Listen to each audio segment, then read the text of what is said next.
Is it recording now? One must not get one's knickers in a twist. I'm trying. These are the stories your granny never told. Clint Eastwood loved my apple pie. I was raising a cow and 50 sheep and 2 children. I slipped upon some spilled onions on the road and crashed my motorbike.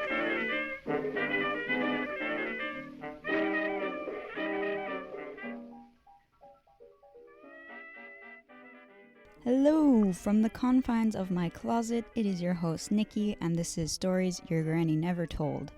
It's a monthly podcast where I interview the wiser generation about stories from their youth.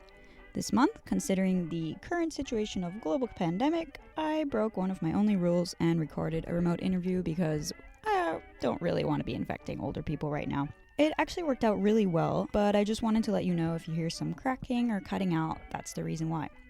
So this second interview features none other than my very own grandpa.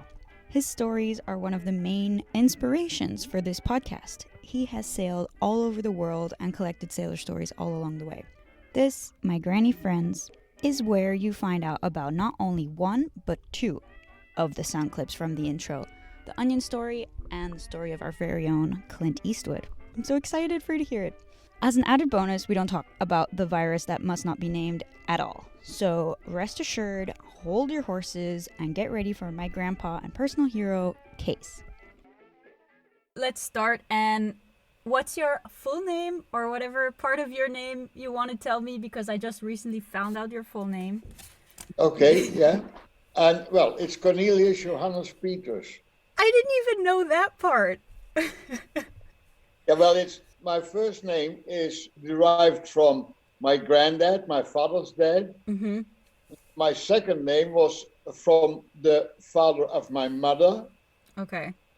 And the third name is from my only dad. We have a tradition that you name your children after your parents. Right. And my whole life I was just calling you Cees all the time, but it was Cornelius Johannes Peters, and I only found out last year.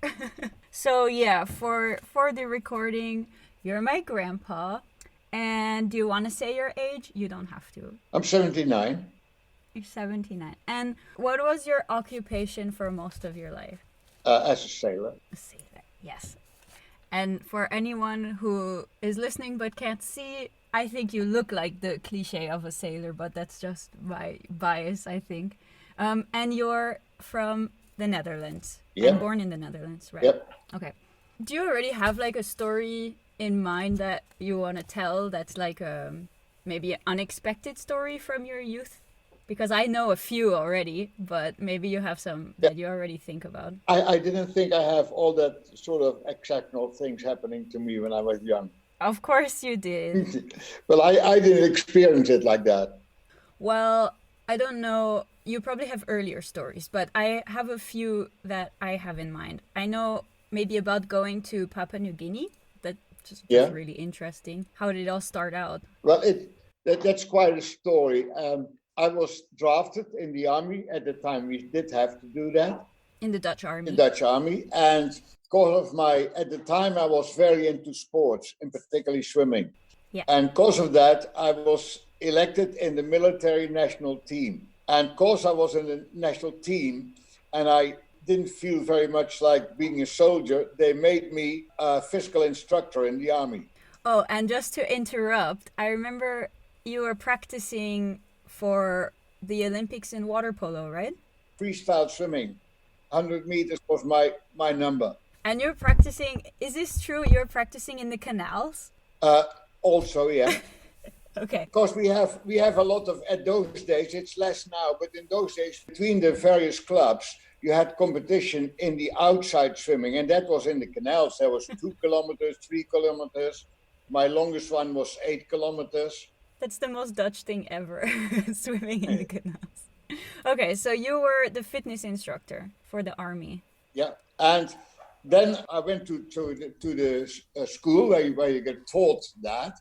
And when I finished that was all fine. I had to go to where the new recruits come in, the new soldiers who come out of civil life, and they are really very unwilling and boring, and they didn't want to do anything to do with military. They say no. Yeah. So even if they were sportsmen, a member of a sports club at home. In the army, they didn't want to do anything. So I got so bored with that. I said, now, wait a minute, I'm not going to do this anymore. And luckily, the physical instructors are a separate unit in the entire army. Okay. So my boss is never the colonel at the base where I'm at. That is a colonel in the central office of the army as such. So I told him now, while I'm sick and tired, he said, oh, what about going to New Guinea? Yeah. And in my capacity as a physical instructor. So that's why I went there. But when I got there, we started to have a little bit of a war with Indonesia, because Indonesia claimed Papua New Guinea as being part of Indonesia. Well, it's not at all, because it has anthropological, not a single tie. The race living in New Guinea are a different race than the people who live in Indonesia.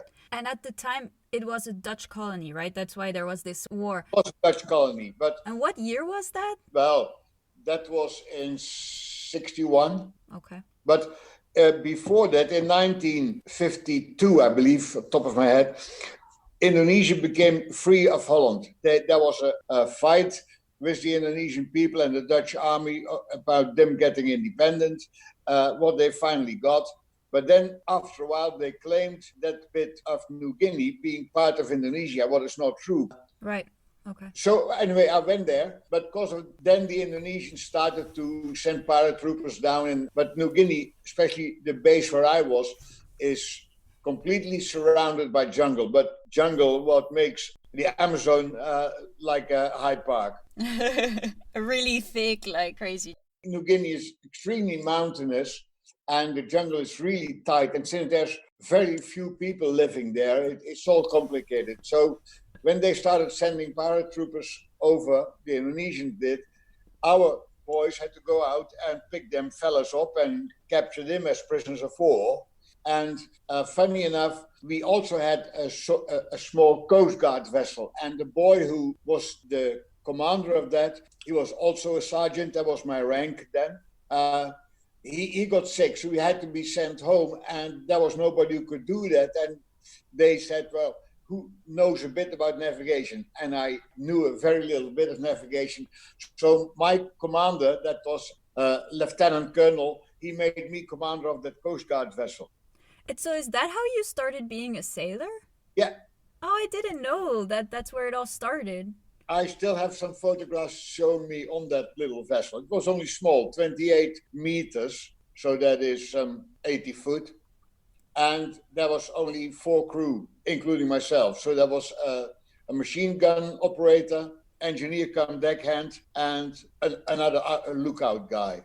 That is a funny story, actually. When we were patrolling there, since I volunteered to go to New Guinea, I got a wage, not as a drafted person, but as a professional soldier. Yeah. What is a good salary. Yeah. But being sent abroad, you get double wage for colonial service. Oh. And then when you were in enemy contact, so in a war situation, your double salary became double again. So you had quadruple of a normal salary. Not bad. But you had to be in fire contact with the enemy. So even if we saw a very big bird in the sky, I told the guy behind the machine gun to start firing on that aircraft. But wait, an actual bird or a plane? That was a real bird, but we did see planes every so often.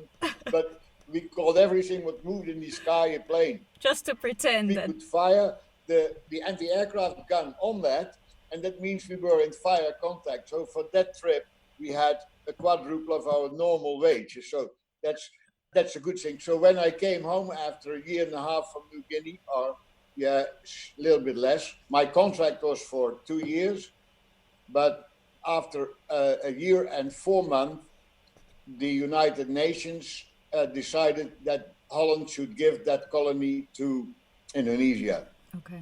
And in the handover, we got the Blue Beret, so the UN troops. Mm. You know, some countries deliver troops and they get the Blue Beret. They call it the Blue Beret. The white helmets now. No, the blue helmets. The white helmets were rescue people. Oh, blue, yeah. In Syria. True. And they came, and then we handed over to them, and then we were repatriated to Holland. And then I still had 6 months to go, but they didn't know what to do with us in the army anymore. So they sent us home, and we kept, nevertheless, not a big wage, but the normal wage. For the 6 months, I was sitting at home at Holland while I was theoretically still in service. So after that, I had quite a lot of money made up over that period. And I went back to study because I left after my motor crash. I think you've heard about that. You have to tell the motor crash story. That's my favorite story of all time. Now, well, to make a long story short, when I was at university studying engineering... Yeah, Polytechnic, right? After 2 years, I had this motorbike accident, and because of the damage, you can still notice it now, but I'll tell you later. My memory was really messed up. Yeah, but how did you crash? Because it's the most strange crash story ever. Well, I was then 17, and I wanted a motorbike, and I was working in the onion pickling factory to make money to buy a second-hand motorbike to do it up. Okay. To make more money, I worked double shift, so I did the morning shift and the evening shift. You were pickling onions? Yeah, those small white onions I use it at cocktail snacks. Yeah. Yeah, that was you. You made all those. Yeah, well, I didn't make them. They came in from the farmers, and then we washed them and cleaned them, and they were peeled by a machine, and then they went into big barrels to be pickled in brine for a year or so. And then they go to another factory from the same owners where they were put in those little glass jars. Yeah. But anyway, so in the end, I had enough money to buy a very old motorbike, and it was a 1939 Zundap 2-cylinder, and it's the same type as now the police BMWs are in Europe. Mm-hmm. But anyway, so in the days I didn't work, I organized that bike, and I must say my father, who was alone with me at home, because it was in the month of August, and my mom with the 4 sisters lived on a summer home on the coach. Okay. But my dad had to work. Yeah. And I wanted to work because I wanted to buy a motorbike, right? Yeah. It was a heavy bike. It was 2-cylinder, 600 cubic centimeters. So I couldn't kickstart it by standing on the kickstart. I had to walk along it, jump on it, let go of the clutch, and hope it would start. But obviously, I didn't have a license. I was only 17. You can only get your license in Holland then when you were 18. Yeah. So I didn't have that. So my morning shift at the onion factory started at 5 o'clock. So I had to leave 4:30. So at 4:30, when the bike was running, I was sneakily brought it out from the shed to the street, and I pushed it start, and I drove off to get to work. Mm-hmm. But then after, at 6 o'clock, we had a half an hour break to go and have a meal at home.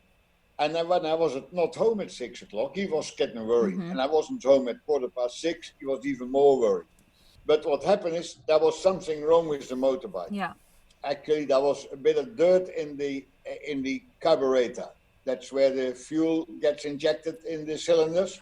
I had to clean that. I was busy doing that, and there is my dad coming on his pedal bike. Yeah, to check up on you. To see what the hell I was doing. Now, and obviously I got the terrible bollocking that I took the motorbike, not having a license, being underage, and all that. But the bike had to go home. And that factory was on the edge of town, and in the town was what we call the polder. The polder is the green land with all the... Yeah, the fields with the cows and everything. The fields with the cows and all that. Yeah, right, on that edge.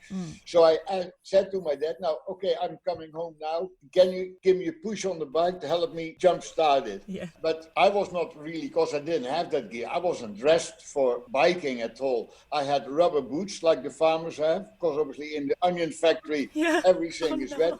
A pair of jeans and a t-shirt, because it was midsummer, it was August. So he helped me push the bike, and I drove into the fields and turned around, and my father was watching, and that factory was in a slight curve on the road. Oh no.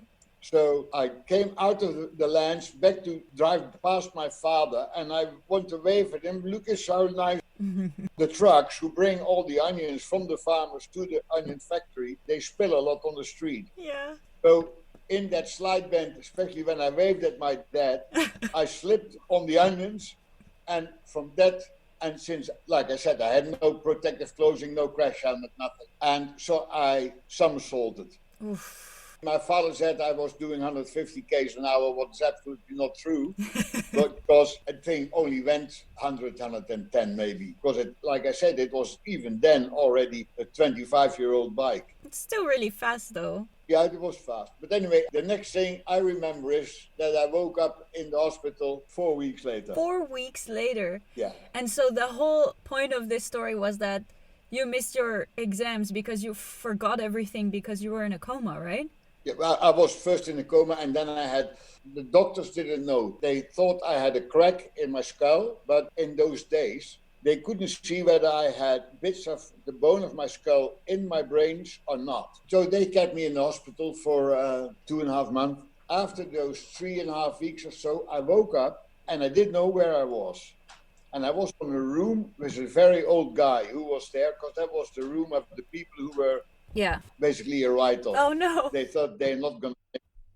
So the old boy who was there, he was like maybe 80 or so. Yeah. They didn't give him a chance on a long life anymore. Yeah. But I was with that guy on the same room. So my parents, especially my mom, was very scared because I was at the beds where the people die. Yeah, I would be scared too. Like, why did you put him in here? Yeah. So, but okay, when I woke up the first time, I saw this old man in the bed next to me. And I said, where are we and where am I? So he said, we're in the hospital last night. I said, I have to go for a pee. Where's the toilet? So he said, oh, that's through that door. The old man, he was already a bit senile or whatever. Yeah. So I got out of bed and walked to the door. And then again, I don't remember, because obviously I was not allowed to get out of bed or to become even other than horizontal. So I collapsed in the bathroom. Oof. And the night nurse, an hour or so later, didn't see me in the bed. And she asked the old boy, where is Mr. Ackerman? Oh, he went for a pee. So she came and had a look, and I had crashed out on the floor in the toilet. Concussion number 2. Then I was unconscious again for another 3 or so days only. And then when my parents came to visit, I said to my mother, oh, man, very nice of you to come and visit. What's your name? Oh, no. Oh, that must be horrible. My mother panicked. She was crying. She thought, oh, well, he's lost everything. Oh. But it took about 1.5 years for my normal brain, because I claim to have quite a good memory. Yes, you do. And that came back. Eventually. But in the meantime, I was almost 2 years not going to school anymore, and I didn't feel like going there anymore. I still had to go in the service. So I said, well, I'm not going back to university anymore, so you can call me in if you want to. And they did. So in December 1959, I was drafted. Right. Yeah. After that. And almost 11 months later, I went to New Guinea. Okay. What's the path that kind of happened after New Guinea? What went from coming back from the army and then later becoming this sailor who traveled around the entire world? Because I want to get to that as well. I told you I made quite some good money in the service. Yeah. And when I came back, my dad, he was always bitching at me, you don't try hard enough and I spend all this money on you and blah, blah, blah. So, now first is, I must say, the parents got a letter from the army when we came back out of New Guinea that the boys who came home could have changed quite a bit from the boys they were when they left. Oh, wow. Also being in the jungle and being involved in military action and all that crap. Did you ever get in the line of fire and stuff when you were in the jungle? Not really. Did you see any weird animals? Yeah, well, the biggest one I see, what they call there, a kalan, is a very big, it's a flying dog. A bat? A bat, yeah. A fruit bat? Oh, those are cool. No, it's a big bat. It's a bat with a wingspan of about 1.5 meters. Yeah, they're huge, but they eat fruits. Yeah? Yeah, don't worry, you're not in danger. The biggest animal, because in New Guinea there's no big animals living, birds and pigs. Wild pigs, boar. Okay. But yeah, your parents got this letter. So when I got home, and so they said, what you're going to do and what you're going to do, and you have to make a career, and you have to do this, that. I said to my dad, well, first, I don't want to hear you bitching to me again about all the money you spent. I got enough money now, I can pay for myself. So I did. Yeah, independence. Yeah, and I then studied to complete my engineer's course. So, like, continuing on what you did before you left? Yeah. Okay. Yeah. I had met, by the way, before I went to New Guinea, I'd met Mario. Yeah, my grandma. Yeah. Yeah. But it didn't last very long. And when I came back to New Guinea, we at some point run into each other again. I think I tried to make myself run into her, but that's not. She wanted to leave home. And the only way she could do that is by getting married. Yeah. And you guys were like, what, 18, 19? Not 19 yet. She was 18 and I was 23. Okay. When this marriage thing came up, I had to find a job. Yeah. It's helpful if you make money somewhere. Somehow, yeah. And so I did. Well, that's that episode of my life. Yeah. You were living on a farm and a lot of that for a while, but that's later. When we got married, we lived in a summer cottage in the woods. Aw. Then Mario got pregnant. Your dad. Yeah. Her mom and me didn't get on very well at all because she thought that we got married so quickly because Mario was pregnant. Oh. No, it wasn't because, we married on September the 1st. And then if you count when your dad's birthday, you realize he was conceived in the first week of our marriage. Thanks for that information. Well, you asked me to tell you, so I do. Oh, yeah, now I know. So it was legitimate. It wasn't a shotgun wedding. Well, he would have been legitimate anyway, but... So then you guys were living in this summer cottage and... And then we couldn't live there with a baby in that cottage. No. And the company I found a job with as an engineer provided for us a flat. And when we lived there for about 3 years in Oosterhout, my hometown, where I was born, and I came home one day and she bought a farm. Oh. I said, hey, wait a minute. You what? Now, the farm was a wreck, so that is how we got on the farm. So you had to fix up the farm, I presume, and then what kind of animals did you get? Well, I kept working while I was on the farm the first year and a half. We had a couple of pigs, calves, 2 or 3, donkeys, 2, a horse, and then the little stuff, chicken and ducks and that sort of stuff. And kids. Oh, sheep. We had sheep. Yeah, about 8. That was on the farm. Yeah, well, after a while, Mario and I didn't get on anymore, and so that was the end of that. And the funny thing is I didn't want to run because I worked quite a lot in those days. You still do, actually. And luckily, at that time, I was offered by an American company a job as a field engineer for slaughterhouses and meat processing factories in Poland in those days. That was in 1970. Right. And that is when I went to Poland, and I worked there for almost 2 years. Okay. But in those days, that was kind of funny because it was then well behind the Iron Curtain. It was very communistic then. Right. How was it like living in a communist country? It was an American company, so there's no thought of how our social life would be. Oh, so it was almost like you were in a compound. Yeah, we were in the compound and we worked 7 days a week. You weren't living like the true Polish life, I guess. Well, we went out into a pub every so often, but since we worked in average 6 or 7 days a week, you didn't have a lot of time for that. Is there some stuff that you noticed? Because, for me, this is kind of abstract, like what was happening during the USSR times. No, not so much. What was shocking from our feeling of liberty and freedom is that at every construction meeting, we had a short meeting every day at 9 o'clock in the morning, and we had a big meeting at Friday morning, 9 o'clock. But there were Communist Party people present at the construction meeting to see that we didn't do it on a capitalistic way, but on a communist way. Ah, interesting. Those people obviously had no idea about what we are doing. Yeah. Nobody had any idea because this slaughterhouse meat factory was in those days ultra modern and all automated and all that stuff. Okay. And when did the whole sailing thing start? When that project was finished, that took about 2 years. Yeah. I had stashed away, luckily, quite some bit of money because it was very good pay there. And a friend of mine who had built a 30-foot sailboat. Mm-hmm. And I had, in the meantime, in the evenings, I have studied for myself navigation. So how to calculate astro sight, which is sextant, into a position or position line, actually. This was just for fun, or? That was for fun. So you know how to use a sextant, and I forgot the name of all the other really cool brass navigation instruments. But the only thing what you need, well, you need obviously almanacs and things, books where you can look up at what time of the day, what body is where in the sphere, right? And then all you need is an accurate clock and the sextant, and then you can calculate for the time of the day and so forth. It's quite complicated to go into that, but it's not complicated once you know and once you have a feel for matter. Yeah, which you definitely do, and I definitely do not. I thought it was simple. So since you were good at that, your friend let you come and work on their ship that they built? He was in separation from his wife as well, and when that boat was finished, he said to me, you've got tons of money now and you know how to navigate. I said, I've never done it, but I know how to do it on paper. And he said, now what we're doing, we're going from Holland to Greece first for the summer. Sure. And then you have time to practice. And then what we do afterwards, we'll see. Nice. So we decided to go to the Caribbean as well. But we would stop anywhere where a good time could be had.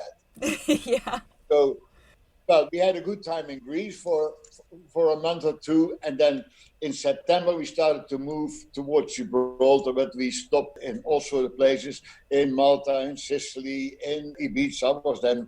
That was before it got really famous for its wild times. But at the time, it was there already. There was a lot of artists living there and hippies living there. So we joined that and we felt quite good there. So it was already a party place at the time. Yeah, oh yeah, certainly was. And then we sailed Gibraltar, and that was all little trips where my navigation skills were not really tested yet. Right. But once you leave Gibraltar, it's a different piece of cake altogether. Well, yeah, because you got to cross the Atlantic. Yeah. So we've heard that Madeira was a nice place to visit. Sure. So we decided to go there first, and it was really nice indeed. These are islands off the coast of Spain, or? It is. It's about 800 miles from Gibraltar. Okay. Westerly. And then we went from there to the Canary Islands. And then finally, from the Canary Islands, we decided to do the big jump to Barbados. Oh, man. How did that go? On this small ship, small sailboat? Yeah. So you are confident enough in your navigation skills, you said, let's just do it. Well, it's only that my mate, Jan, he was called, after 4 days out, we saw this. After water, we saw this rock, and you wouldn't believe that it was Madeira. So proved that my navigation was correct. So when you were going from Gibraltar to Madeira, you were losing hope, and then you finally got there. I wasn't losing anything, but he said he wanted to see it first because he didn't believe that I could actually navigate. And I said, it was a bit of a trial and error. It's a good test, yeah. You want to make sure before you cross the Atlantic. But apparently it worked. And in the end, that got us all the way to Barbados. How long was the crossing? 21 days.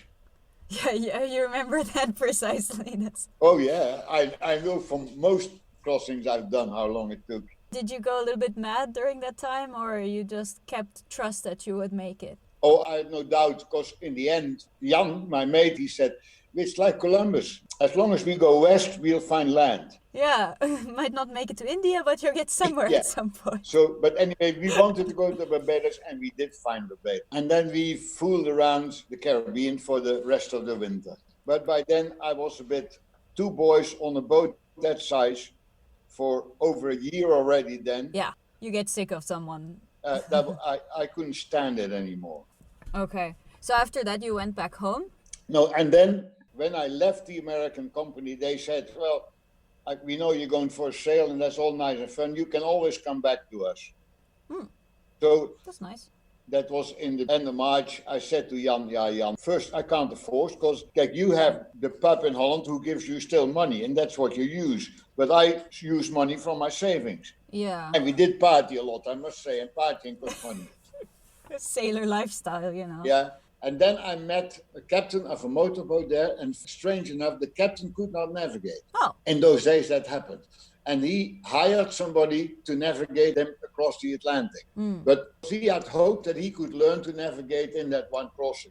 Oh. But he didn't. He didn't. So he spoke to us, and he was Dutch as well. Funny enough, that was easy. And he said, would I navigate the boat back as a job? And since I was leaving Jan to go back to work anyway, I thought, oh yeah, that I don't have to buy an airline ticket. I can sail back, and I got paid as well. And then I realized that the pay in yachting wasn't all that bad. So that's what started it all. You thought, I can make a living doing this. Exactly. What happened is the engineer of that boat, he got married. So his wife wanted him to leave the yard.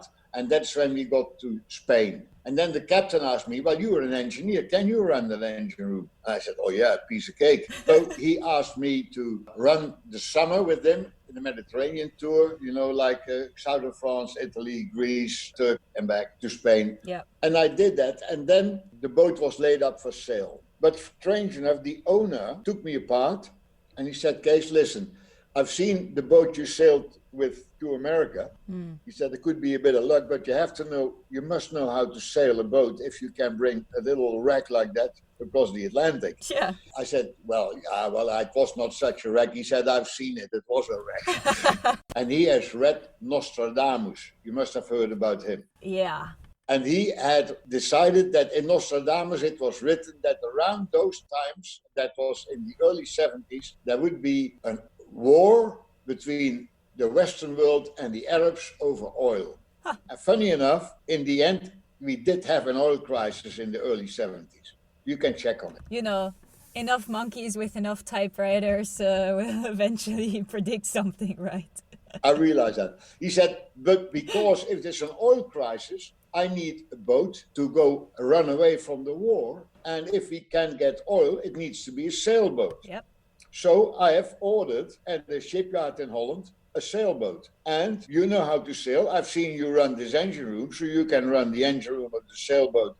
You can sail it. And when it's ready and the war does come, we can go wherever there's no war in the world. Because it's going to be a worldwide cruising yard. Okay. He said, but that's a secret. And I'm asking you to be the captain. Very nice. I said, that sounds good. So I went home, and 2 months later he called me. He said, you can go to Younger Shipyard and you meet with Mr. So-and-so there, and then you can arrange that you go to the yard and you make sure that this is the best boat they've ever built. Money, no object. That's like a playground for an engineer. So you had all your jobs just lined up. So, well, that wasn't me, but it was just pure luck. Pure luck, yeah. And that's how I started in yachting. Yeah, sounds good. Obviously, I did keep in touch with the boys as much as I could with all my traveling and rambling around. Yeah. And so at some point, I acquired a small sailing boat, a 34-footer myself. And that's where the boys got used to being at sea. Because they spent all their school holidays, and you must know from Niels and your dad. I've heard some stories. What they had to do on that boat, because they thought it was just for fun. Yeah, every holiday they had to come and work their asses off.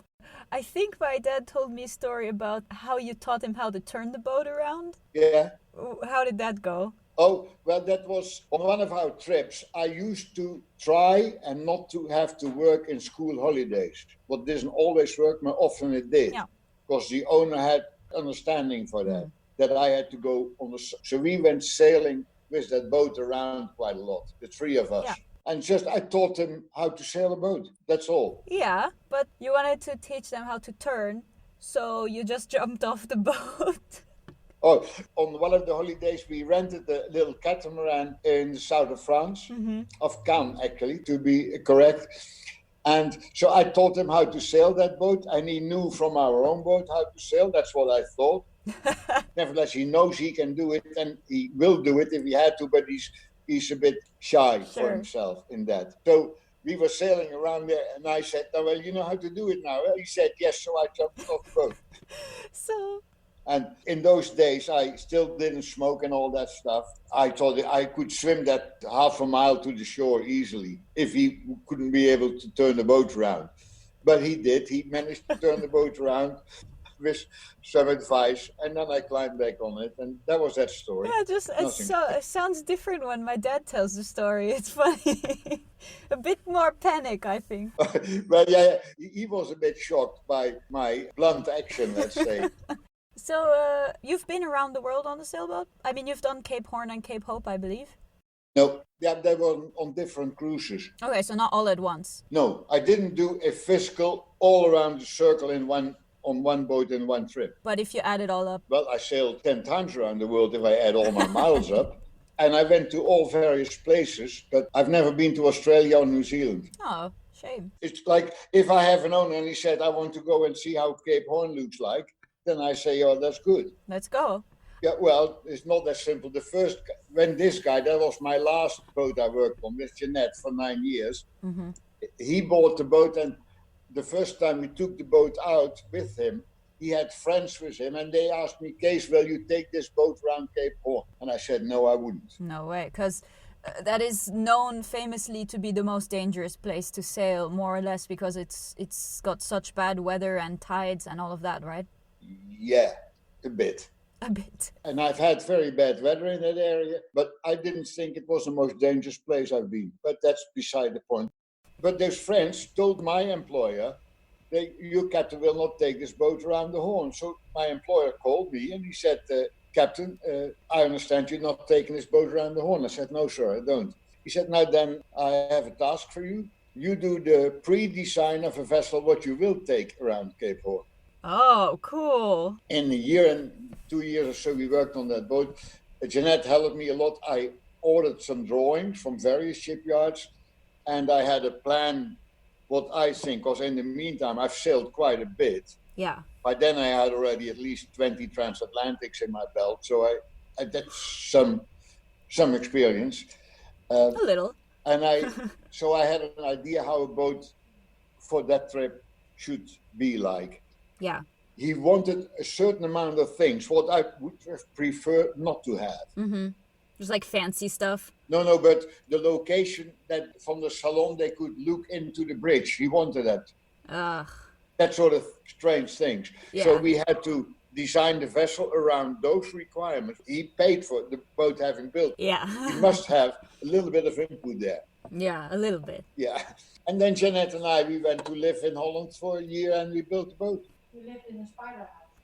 Oh yeah, that was Janet's fear. When we built the boat in Medemblik in Holland, we had rented a little old farm workers' home, and it was full of spiders. So every time we got home from the shipyard, I had to go around with a vacuum cleaner to vacuum up all the spiders who were in the room before Janet was willing to come inside. That was funny. Not for Janet. But anyway, so we took the boat to the Mediterranean, then we took it to Patagonia, and we cruised Patagonia for a month with the boss and 3 friends. So it was a gentleman's cruise, as he called it. Mm-hmm. And then we to go to Antarctica. That was the main plan. Wait. Did you go around Cape Horn then? Well, Punta Arenas is in Patagonia. It's on the Magellan Passage. It's at the tip there, yeah. Yeah. So we sailed with the boss through the Magellan Passage, and then you come out at Punta Paloma, I believe. And then we were going to Antarctica. How was the weather? At times windy. We had to stop every so often, go and try to find a protected anchorage to wait until the storm blew over. Yeah. Basically, there's a storm every week. Oh, nice. Lasts for 2-3 days, 4 days, and then there's a week quiet again. Oof. We went on our way to Antarctica, and we were out of sight of land. We were a day on the way, I think.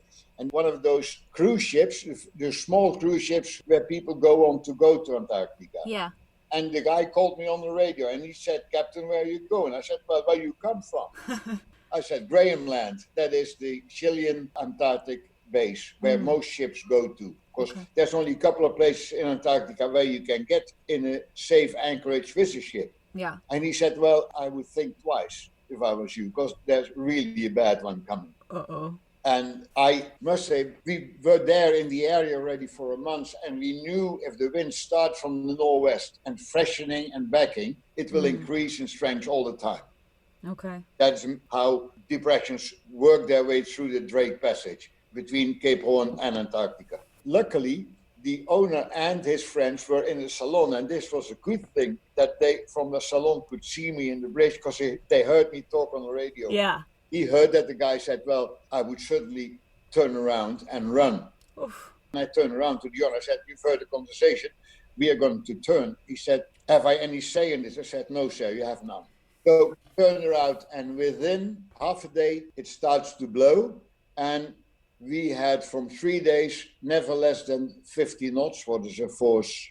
10. Oof. In a sailboat. Yeah. The sailboat is, in that sort of conditions, more often safer than a motorboat. How come? Oh, because the keel is so, long? Keel and cause of sea will have a lot less influence on your sideways rolling, on the capsize situation, because the wind in the sail keep your boat steady, so it doesn't start rolling about like mad.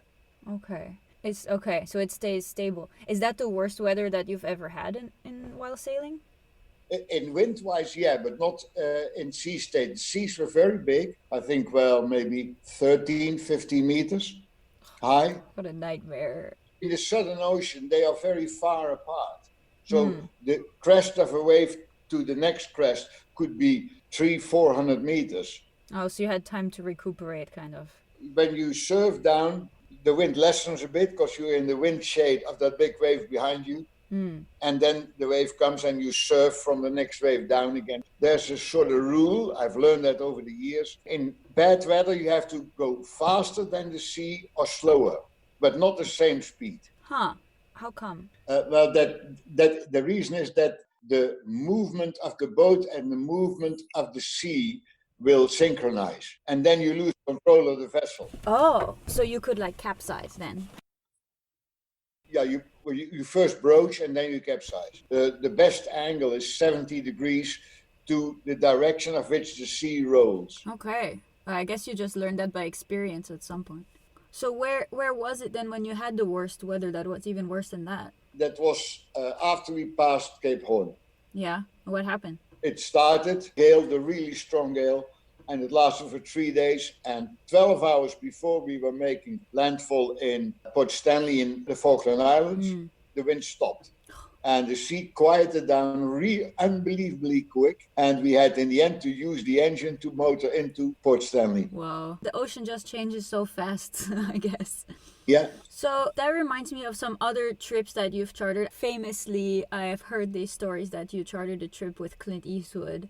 I don't know how much you want to or you're allowed to say about it. Oh, well, the thing is, we worked for an American gentleman on a motorboat called Blue Danube. Mm-hmm. And this gentleman had 3 sons. One of his sons lived in some villa and his neighbor was Clint Eastwood. So that's how the family got to know him. Okay. When Mr. Ward wanted to take the boat to Alaska for himself and friends to use, but also that his children could use the boat in Alaska. Yeah. So Clint Eastwood said, "Oh, I would like that as well." Was he a big shot at the time already? Oh yeah, very much so. Yeah. It was after the famous, "Hey, you make my day."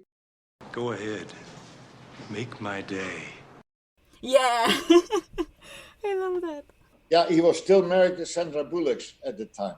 Oh, I didn't even know they were married. Ooh. Oh yeah, he was then. Anyway, she was with him, and so they came and we went to look at the whales.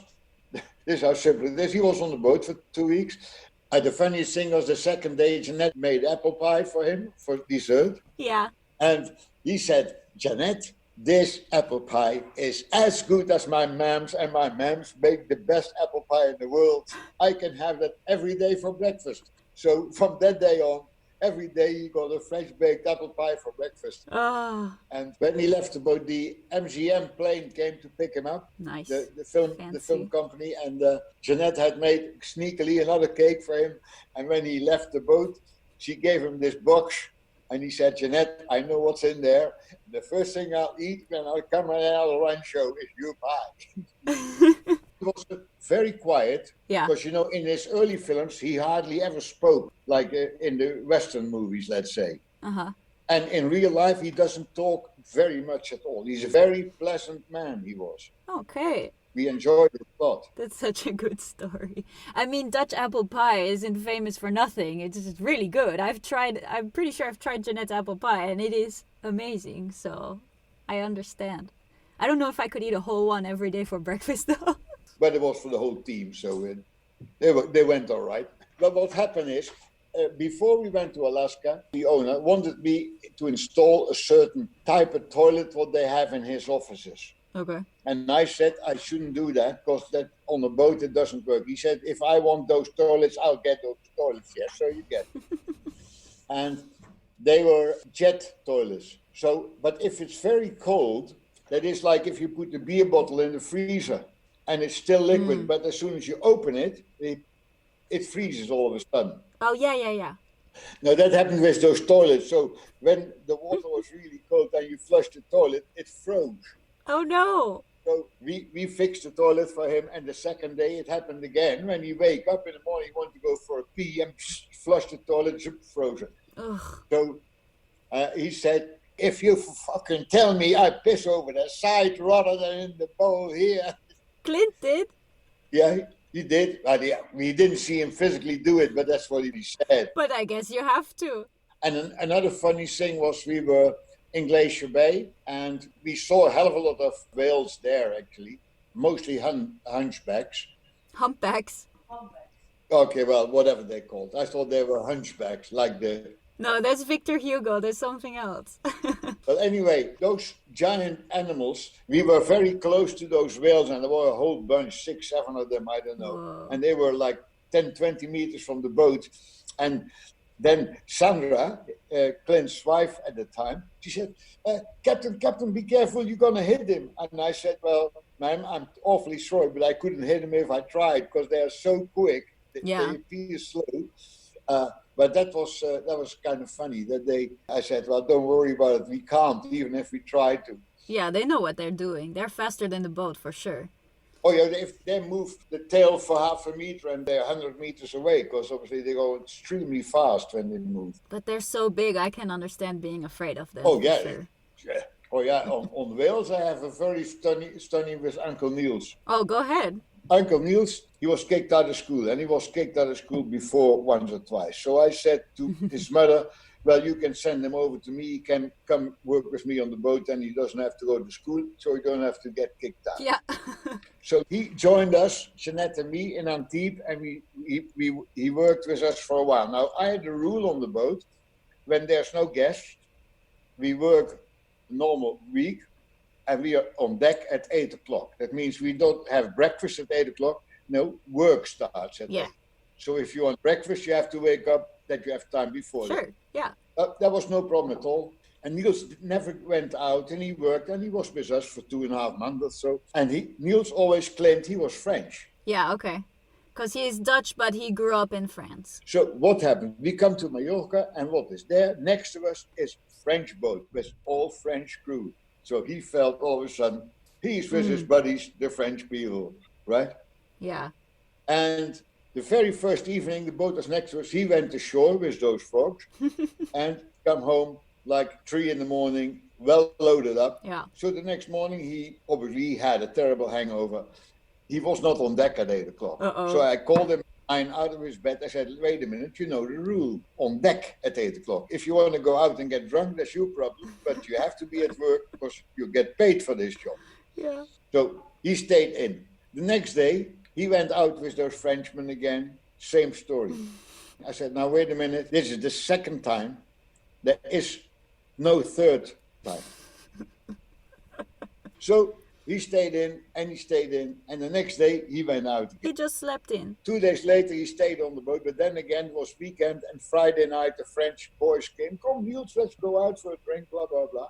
So they went out, and the next morning, I think he came home only at 5, it was 5 o'clock in the morning, and drunk as a lord. He went to bed, and the next morning I let him sleep, and at 9 o'clock I went to the travel agent, bought a ticket to France, came back, and woke him up at 10 o'clock, and I said, hey, I got a present for you. And he saw this envelope with Iberia on it. He was really angry with me. He was also terribly hungover. Yeah. And so he packed his bag. He said goodbye to Jeanette, said nothing to me, and went off to the airport. Bye-bye. You sent him home because he couldn't work straight. So that was a bit hard on him maybe, but I don't regret it at all. But anyway, so then I got a message from Mario that he was taking a job in France, and he was a sander in that body shop for car repairs.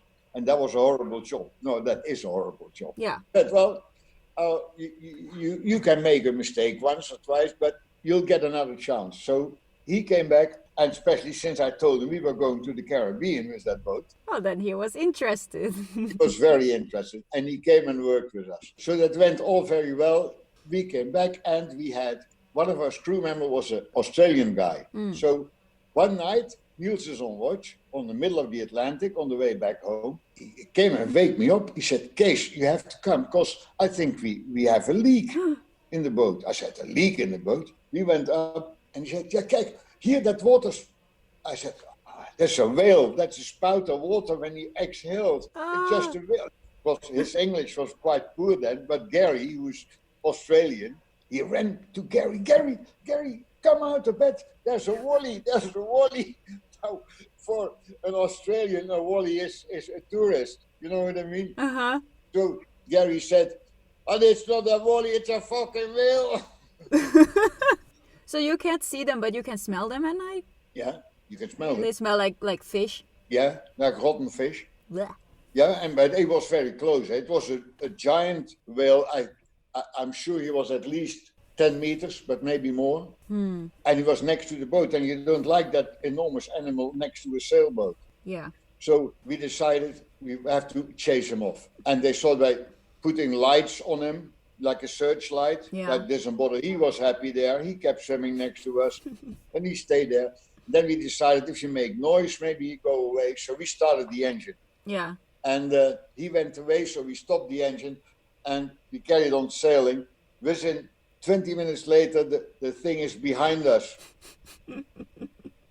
And he kept following us, and in the end, it disappeared. But that was Niels' experience with a whale, the wally. I do have some questions that I ask at the end. If I can stop making noise. What's your advice for my generation today? For your generation? Yeah. That's almost impossible to answer question. I know, but you have more experience, so... I don't think there's an issue to give a silly answer for. I think that it would be good if the younger generation shies away a bit from that working for money and money and money and money and things to buy and things to buy and things to buy. I think we eat all the fruit what the world gives us until there is no fruit tree anymore. That's really wise, actually. Yeah, and enjoy things what you don't need to have tons of money for. And then the last thing, would it be okay for you to read out this review? Yeah, I'm reading it. Nee, out loud. Oh yeah, out loud. Oh, all right. I really love the concept. Getting to hear these stories will be a treasure, and I'm looking forward to hear what those granny have to say. Highly recommended the podcast. Thank you. I haven't listened to any podcast so far yet, so I don't even know what it exactly is or what it's supposed to be or what it will be like. Who are all the other people who are going to hear this? The internet. Okay.